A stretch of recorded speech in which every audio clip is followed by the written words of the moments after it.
शेतकऱ्यांसाठी आताच्या क्षणाच्या सर्वात महत्त्वाच्या बातम्या. निर्णय घेतला की आमच्या शेतकऱ्यांना सोयाबीन आणि कापसाचे भाव कमी असल्यामुळे भावांतराच्या माध्यमातून थेट त्यांच्या खात्यात पैसे देऊ हा निर्णय आपण घेतला. पण दुर्दैवाने पूर्ण निवडणुकीमध्ये कोणीही याच्याबद्दल बोलत नव्हतं. निर्णय घेऊन फायदा काय? निर्णय कम्युनिकेट झाला पाहिजे. आता हे पैसे, कारण आपण तो निर्णय घेतला आणि तिसऱ्या दिवशी आचारसंहिता लागली, त्यामुळे आपण निवडणुकीपूर्वी ते पैसे शेतकऱ्याच्या खात्यात देऊ शकलो नाही. या अर्थसंकल्पामध्ये ते पैसे ठेवले आहेत. आता लवकरच मागच्या खरीपामध्ये आमच्या शेतकऱ्याला कापसामध्ये आणि सोयाबीन मध्ये जे नुकसान झालं त्याचे पैसे आता त्याच्या खात्यामध्ये त्या ठिकाणी थेट जाणार आहेत. शेतकऱ्यांकडील सोयाबीन संपले आणि आता भाव वाढले. कृषी उत्पन्न बाजार समित्यांमध्ये सोयाबीन प्रति क्विंटल 6,500 दर, पण शेतकऱ्यांच्या हात रिकामाच. बाजारामध्ये सोयाबीनची आवक सुद्धा घटली. सरकी रुईचे दर चढले. कापसाला उच्चांकी भाव. आंतरराष्ट्रीय घडामोडीमुळे पांढऱ्या सोन्याला झळाळी. दरामध्ये सातत्याने वाढ. कर्जमाफीच्या फसव्या जाहिरातींना फसू नका. टोळ्या सक्रिय. आरबीआयचा जनतेला गंभीर इशारा. भाव नसल्यामुळे शेतकऱ्यांनी गवार पिकामध्ये सोडल्या आहेत मेंढ्या. अळ्यांच्या प्रादुर्भावामुळे गवार पीक झाले उद्ध्वस्त. शेतकऱ्यांना अनुदानावर बियाणे मिळणार. महाडीबीटीवर अर्ज केला का? शेतकऱ्यांना अर्ज करण्याचे कृषी विभागाचे आवाहन. कार्यालयामध्ये चक्रा मारण्याची गरज नाही. ॲपवर मिळणार कर्ज. मराठा समाजातील तरुणांच्या हाताला काम आणि उद्योगांना बळ मिळणार. खरीप हंगामासाठी जिल्ह्यामध्ये 74,000 मेट्रिक टन खतसाठा उपलब्ध.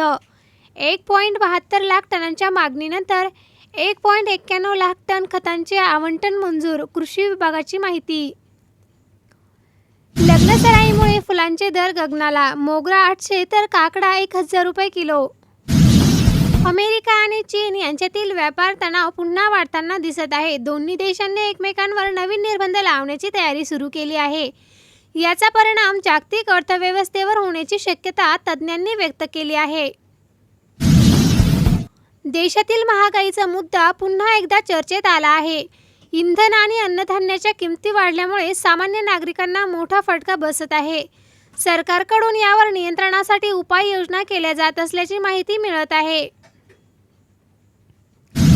पीक विमा भरपाई वाटपाबाबत सरकारने हालचाली सुरू केल्या आहेत. लवकरच शेतकऱ्यांच्या खात्यामध्ये रक्कम जमा होण्याची शक्यता आहे. शेतकरी कर्जमाफीबाबत मोठा निर्णय लवकरच होण्याची शक्यता आहे. सरकारकडून याबाबत सकारात्मक संकेत मिळत असून लाखो शेतकऱ्यांना दिलासा मिळू शकतो. हवामान विभागाने पावसाबाबत नवीन अंदाज जाहीर केला आहे. काही भागात जोरदार पावसाची शक्यता असून शेतकऱ्यांनी सतर्क राहण्याचे आवाहन आले आहे.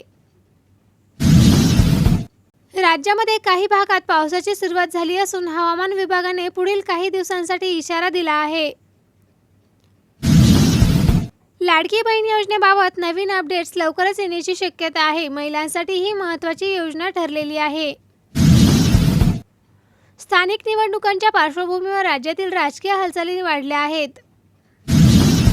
मराठवाड्यातही विजांच्या कडकडाटासह तुरळक सरी पडू शकतात. त्यामुळे नागरिकांनी सतर्क राहावे. कोकण आणि पश्चिम महाराष्ट्रामध्ये काही भागात मध्यम पावसाचा अंदाज व्यक्त करण्यात आला आहे. तापमानामध्ये थोडी घट होणार असून उकाड्यापासून दिलासा मिळेल आणि शेतकऱ्यांनी हवामानात लक्ष देऊन पिकांची काळजी घेणे खूप गरजेचे आहे, असा हवामान विभागाने सल्ला दिलेला आहे.